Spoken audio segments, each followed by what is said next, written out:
नमस्कार, मी पंजाब डक राज्यातल्या शेतकऱ्यांना सांगू इच्छितो की तुम्ही काय करा, आज 31 मे पासून 6 जून पर्यंत तुम्ही शेताचे कामे करून घ्या, कारण की आता 2 दिवसात वापसा होणार आहे।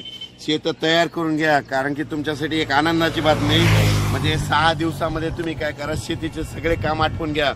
7 जून नंतर आपल्या महाराष्ट्रामध्ये परत पावसाला सुरुवात होणार आहे, म्हणून हा अंदाज लक्षात घ्यायचा। 7, 8, 9, 10 ला असं दररोज वेगवेगळ्या भागात पाऊस पडणार आहे, म्हणून हा अंदाज लक्षात घ्यायचा।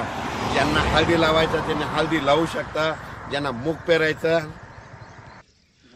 पेरायचं तर पेरू शकता, कारण की मूग पेरल्यानंतर उगवतं, जर लवकर पेरणी केली तर त्या मुगाला खूप चांगला उतार येतो। उडीद पेरायचं असलं तर ते देखील पेरू शकता, कारण की जमिनीमध्ये तुम्ही पाहू शकता 1-1 फूट 2 फूट ओल आहे, इतकी ओल आहे, म्हणून हे अंदाज सगळ्यांना लक्षात येतात। पण राज्यातल्या सर्व शेतकऱ्याला सांगू इच्छितो, सगळ्यासाठी महाराष्ट्रासाठी आनंदाची बातमी, आपल्या महाराष्ट्राची पेरणी मी म्हणलं होतं ना 27-28 जूनच्या शेवटच्या आठवड्यात सगळ्या महाराष्ट्रातले शेतकरी सोयाबीन पेरायला दिसतील, मूग पेरायला दिसतील, कापूस लागवड करायला दिसतील, म्हणजे सगळ्यासाठी आनंदाची बातमी। जून अखेर सगळ्या महाराष्ट्राची पेरणी होऊन जाणार आहे, म्हणून खास करून सगळ्यासाठी आनंदाची बातमी। आणि त्याच्यानंतर आता 31 मे पासून तर 6 जून पर्यंत कोरडं हवामान आहे, तितक्यात तुम्ही काय करा, तुम्ही शेत दुरुस्त करून घ्या। 7-8 जून नंतर परत राज्यात पाऊस सुरू होणार आहे। त्याच्यानंतर आणखीन परत सांगतो, जर तुम्ही 6 तारखेपर्यंत शेत दुरुस्त नाही केले तर 7 तारखेला पाऊस सुरू होईल, 7 ते 10 हे चालणार आहे।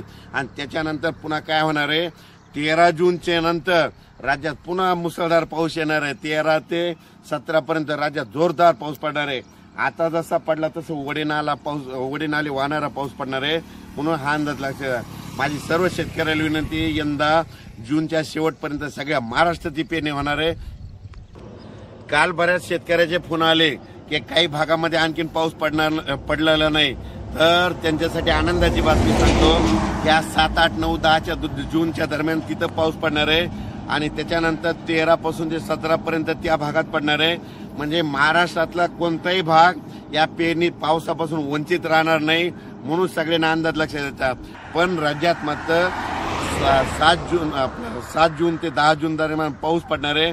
त्याच्यानंतर 13 ते 17 मागे जसा पाऊस पडला 13 जून ते 17 जून, म्हणजे आता मे महिन्यामध्ये शेवटच्या आठवड्यात जसा पाऊस पडला तसा 13 ते 17 मध्ये खूप पाऊस पडणार आहे, ओढे नाले वाहणारा पडणार आहे, म्हणून अंदाज लक्षात घ्यायचा।